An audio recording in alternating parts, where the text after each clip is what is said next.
the one you chew up more later on, puking piles of half-digested food tangled with fibers, another sign I missed while you lay sick in your bed in the corner. The TV flickered on mute in the background, random afternoon, early evening network programming. I was drinking beer, the tall boy cans like I always do. Your mama sat on her big round Papazon, now too gone after you peed on it, after I complained about it one too many times. Her phone was pressed to her ear, talking to her mom, and I could tell after a while it wasn't good. Something was wrong, but I didn't pay it much attention. I kept playing with you and your brother, tug of war, keep away with all your ragged toys. You chasing, jumping, following your brother, running back to play karate like you liked. My hands chopping at your sides, your mouth as you rolled over with your belly up, smiling, catching your breath as I pet you and drank my beer.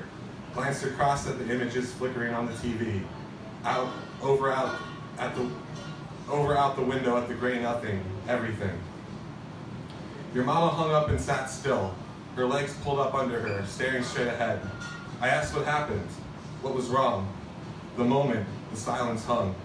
Her face scrunched up, she started to cry, fought it off, caught her breath. The story was this. There was a family staying at the lake your mama had been going to since she was a little kid, 30-some consecutive summers. They were renting the same cabin where we stayed, where we brought you for the first time a month earlier, your brother for the second, both of your hair probably still dusted all over it. The family was a man, a police officer from New Jersey, his wife and their 2 children. The way your mama told it, they'd been there for a week or so, and it started off normal enough. The kids playing in the water, the man and the wife on the dock, rowboats and kayaks, walks around the lake, the general store and drives into town. All the good, simple, and basic things. The reason people go up there in the first place. Or maybe I'm just projecting. As the week wore on, the man and his wife started fighting. The neighbors, your Aunt Eileen, there for the summer as she always was, watching over the cluster of cabins she rents out to your mama's families and everyone else. They could overhear it, the way you can hear everything that goes on up there. Out in the middle of nowhere, but still no real privacy. The tight open space, the thin walls. The way the dirt and trees and pine needles dampen, but also echo. The lake water, a constant backdrop. Shouting, arguing, little bursts breaking the calm, then quieting.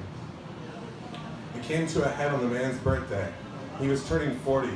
He was an alcoholic, sober for a year or so, going to meetings, but he brought a bottle on the trip to celebrate, smuggled in his suitcase.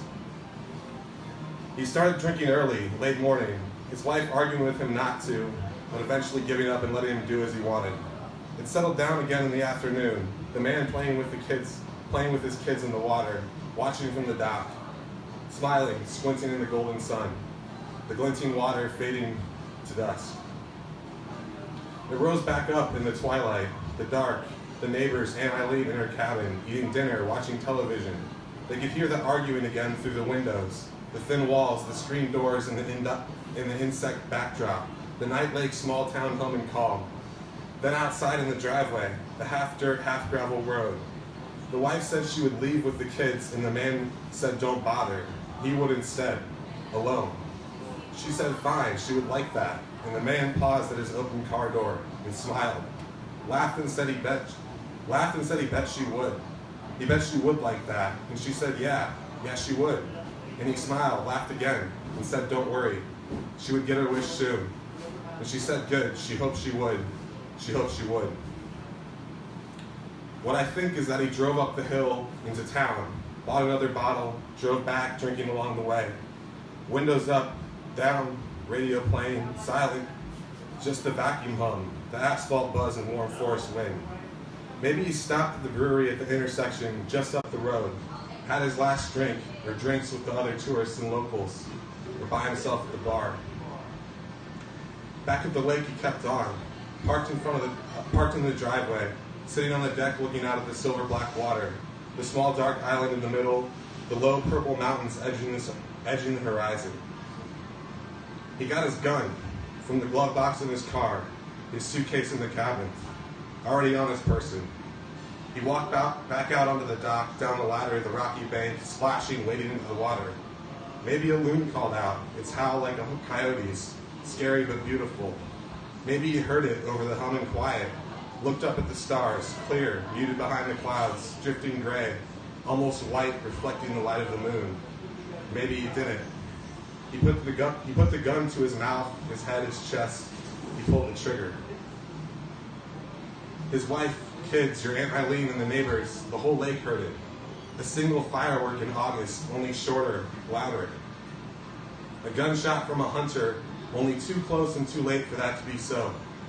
They looked at each other, up from their TVs, their dinners, books and board and card games, laptops, cell phones, if they were somehow getting reception. Wondered aloud to themselves what it was. Looked out the windows, doors, couldn't find anything, went back to their activities. Someone went out and found him eventually. The wife maybe someone else. God help whoever it was, but at least it was soon after. At least it was under the cover of night, not the kids or anyone going out in the morning, the daylight, for a swim, out on the deck to drink their coffee, looking out over the water. No, it was soon after. From the cabins, your Aunt Eileen and the neighbors heard and saw the sirens, the police and ambulance, headlights and flashlights, commotions, crying, questioning, gawking and whispering, well into and all through the night, and lingering through the morning and days after. I glanced up at your mama on the phone, cross-legged on her papasan, me on the floor still with you and your brother, beer can on the coffee table, TV in the background. I could tell something had happened, something was wrong, the way I always could. The way her skin pales, her cheeks drop, forehead tightens. She hung up and stared straight ahead. Her face scrunched up, started crying. She fought it off again. She told us the story, and I could tell she could feel it, more than I ever could. She said it, this part of her childhood violated. The peace, the calm sanctuary of the lake violated. The cabins in your Aunt Eileen violated. She said she felt bad for her, Aunt Eileen, for the embarrassment. The way people at the lake would gossip and shame. The way they did for any little thing, let alone something like this. The way her and her family's cabin and dock specifically had been violated and would never be the same. But mostly for the man's family, the wife and children. What would it be like for them? How could they move on? How could they grow up? How can you imagine? She looked at me straight ahead, skin pale, cheeks dropped, forehead tightened. You and your brother kept playing on the floor until you lay down, rested your heads on your paws in the carpet. I drank my beer and looked at your mama. I told her I knew. It was terrible.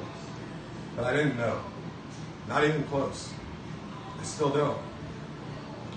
What I was thinking was more how this could ruin the day, the afternoon and evening, one of the last of the summer, the week or so break before school started.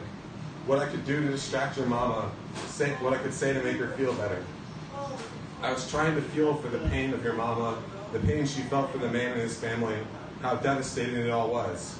It was devastating, and I felt for that, but it wasn't me. It wasn't my life, at least not right now, at least not for a while, maybe ever, I thought. What I was thinking was how we wouldn't be able to go back to the lake the next summer, maybe ever. It would be too strange and upsetting. What I didn't know is that we still would, despite everything, and it would be our last, too.